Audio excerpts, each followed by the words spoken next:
আপনারা জানেন বিএনপির ভারপ্রাপ্ত চেয়ারম্যান জনাব তারেক রহমান তৃণমূল পর্যায়ের নেতৃবৃন্দের কে মূল্যায়ন করেন এবং যার প্রেক্ষিতে আপনারা দেখেছেন ইতিপূর্বে তৃণমূল পর্যায়ে নেতৃবৃন্দকে নিয়ে ইউনিয়ন প্রতিনিধি সভা করেছিলেন এবং তাদের বক্তব্য নিয়ে তিনি আগামী দিনের পথ বেছে নিয়েছিলেন এবং পরবর্তীতে আজকে সামনে নির্বাচন এবং নির্বাচনের প্রস্তুতি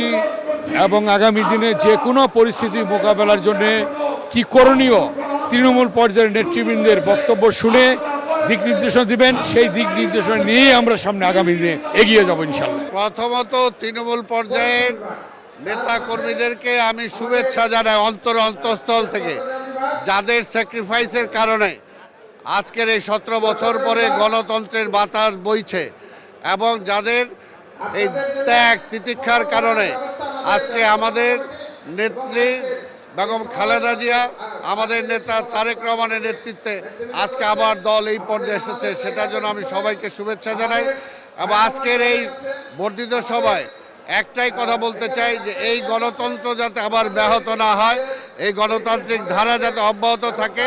এবং সেটা তখনই সম্ভব যদি এই সরকার ইন্টেরিয়াম যে গভর্নমেন্ট তারা যদি অনতিবিলম্বে নির্বাচনে একটা রোড ম্যাপের দিকে যান, তাহলে আমরা আশা করি সকল বাধা প্রতিবন্ধকতা পেরিয়ে আমরা গণতন্ত্রের মুখ দেখতে পারব। নেতা কর্মীদের প্রতি নির্দেশ একটাই, যেটা তারা শত ত্যাগ তিতিক্ষার পরেও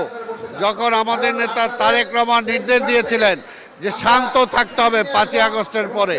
এবং এখন পর্যন্ত কিন্তু তারা শান্ত আছে। কাজেই এই ধারাটাকে অব্যাহত রাখতে হবে গণতন্ত্রের স্বার্থে, আজকের মানুষের দেশের স্বার্থে। আমরা বিশ্বাস করি যে বিএনপি একটি জাতীয় রাজনৈতিক দল হিসাবে